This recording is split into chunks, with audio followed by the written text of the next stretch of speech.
बातों का भी कुछ स्पष्टीकरण आना चाहिए। कल भारतीय जनता पार्टी के नेता पूर्व मुख्यमंत्री बाबूलाल मरांडी जी ने आप सबके समक्ष कुछ बातें कही।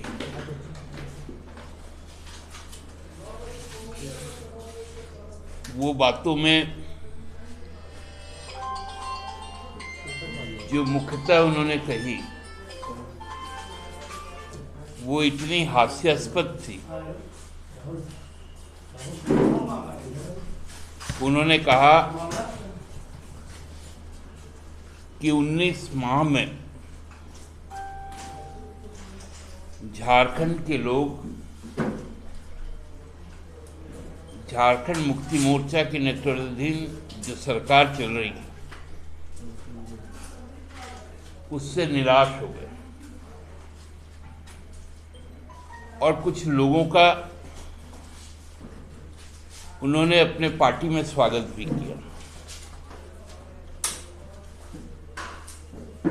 मुझे नहीं मालूम वो कौन लोग थे, लेकिन बाबूलाल जी के दिव्य दृष्टि में वो लोग झारखंड मुक्ति मोर्चा के थे। गिरिडीह के, बोकारो के और हजारीबाग।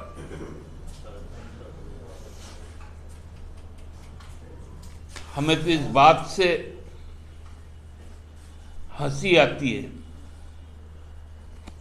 कि जब ये बातें आज छपी अखबार में और कल कुछ चैनलों में भी दिखाई गई, ना हम लोगों ने अपने किसी कार्यकर्ता को पहचान पाया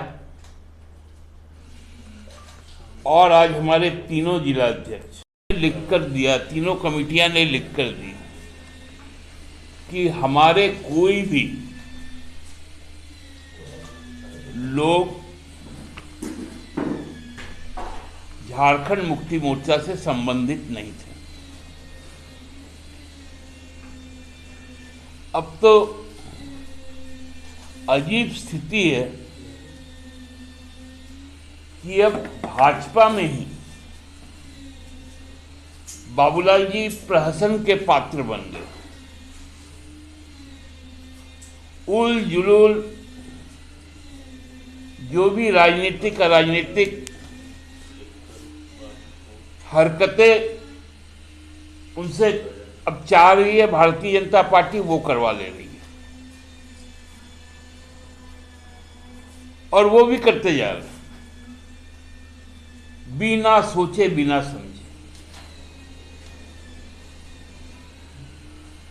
भारतीय जनता पार्टी के अनुसूचित जनजाति मोर्चा के एक वरिष्ठ पदाधिकारी से हमने बात की जो कल के कार्यक्रम में भी उपस्थित थे। उन्होंने खुलकर कहा कि दादा ये तो हम लोग मजाक में बोल दिए थे, अखबार वाला छाप दिया। अब बाबूलाल जी भी मजाक में कोई काम करते हैं क्या?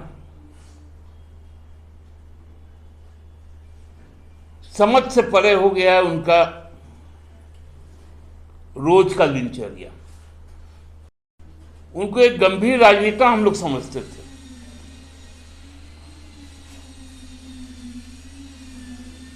लेकिन इतना अपरिपक्व काम उनके द्वारा किया जा रहा और लगातार फ्रस्ट्रेशन में आकर वो जिस तरह से बातें क्या कर रहे हैं, हमको लगता है कि ये कोई सामान्य हालत का व्यक्ति नहीं कर सकता। जिनका मानसिक संतुलन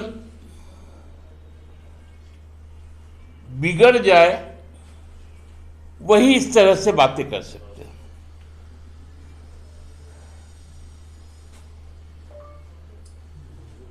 मैं पूरी जिम्मेवारी के साथ कह सकता हूं कि हमारे कार्यकर्ता भारतीय जनता पार्टी के किसी भी भ्रम में आने वाले नहीं, और हमारे कार्यकर्ता अपने नीति सिद्धांत नेतृत्व पे इतना प्रतिबद्ध है कि कोई उनको गुमराह भी नहीं कर सकता। इसलिए भाजपा के इस तरह के प्रयास का हम निंदा करते हैं। ये जो भ्रांतियां हैं उसका हम खंडन भी करते हैं। हम लोगों ने देखा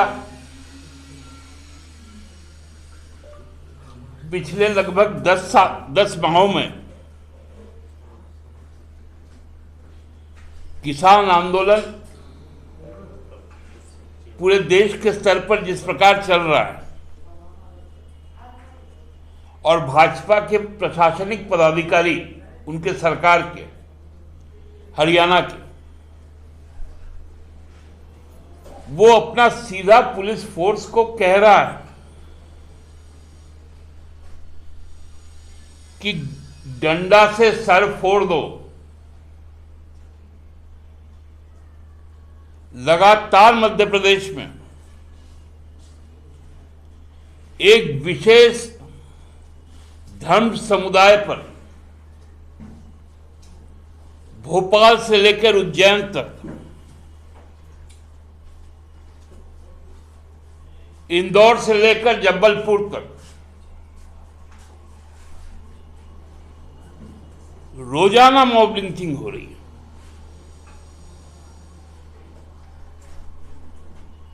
उत्तर प्रदेश की स्थिति भयावह।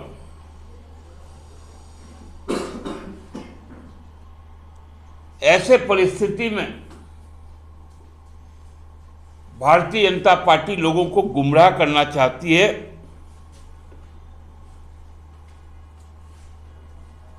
क्योंकि लोग अब जब सवाल पूछते हैं तो उनको डराने धमकाने के लिए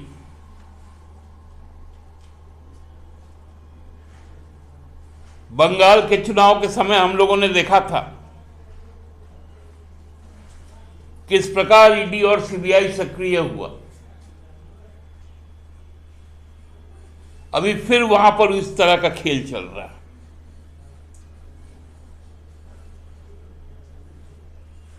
अपने सभी राजनीतिक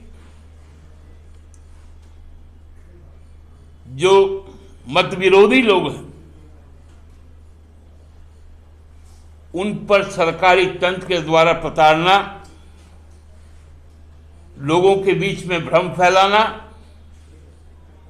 यह भारतीय जनता पार्टी का आज का नया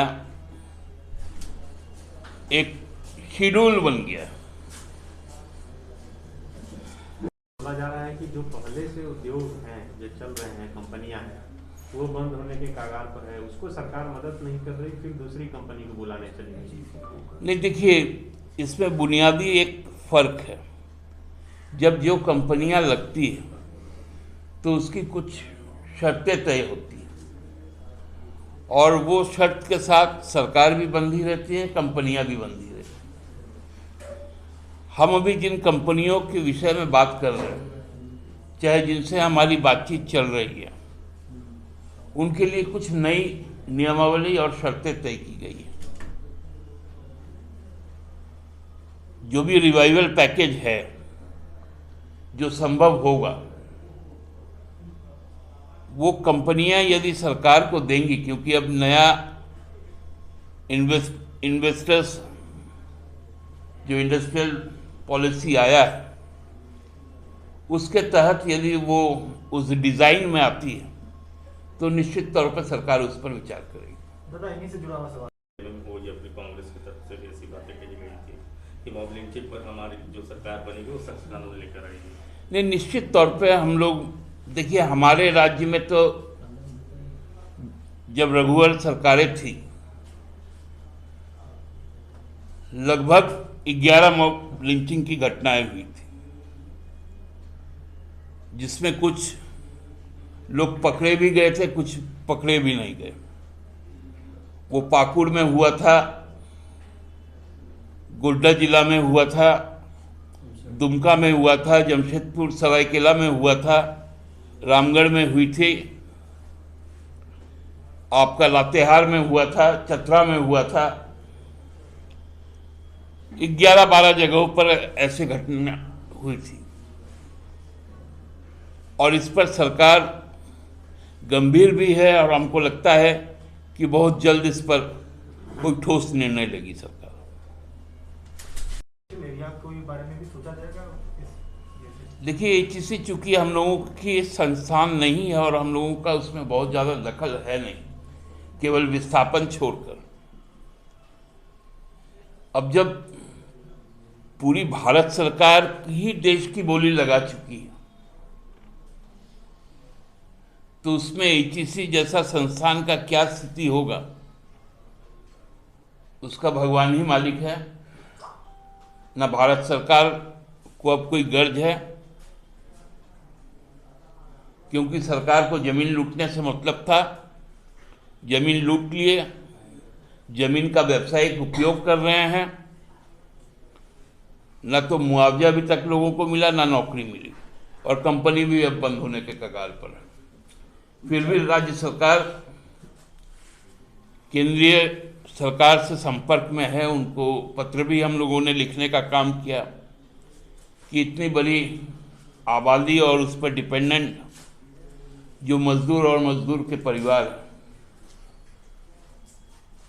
वो कहीं सड़क पे ना आ जाए, इसकी जवाबदेही केंद्र सरकार तय करे और हम लोगों से भी जो मदद मांगे वो भी हम लोग करने को तैयार हैं।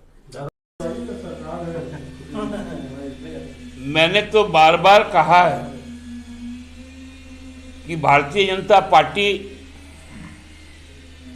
जब भी अनुरोध करेगी बाबूलाल जी के बेहतर स्वास्थ्य, और वो शारीरिक स्वास्थ्य हो चाहे मानसिक स्वास्थ्य, उसके लिए राज्य सरकार ने,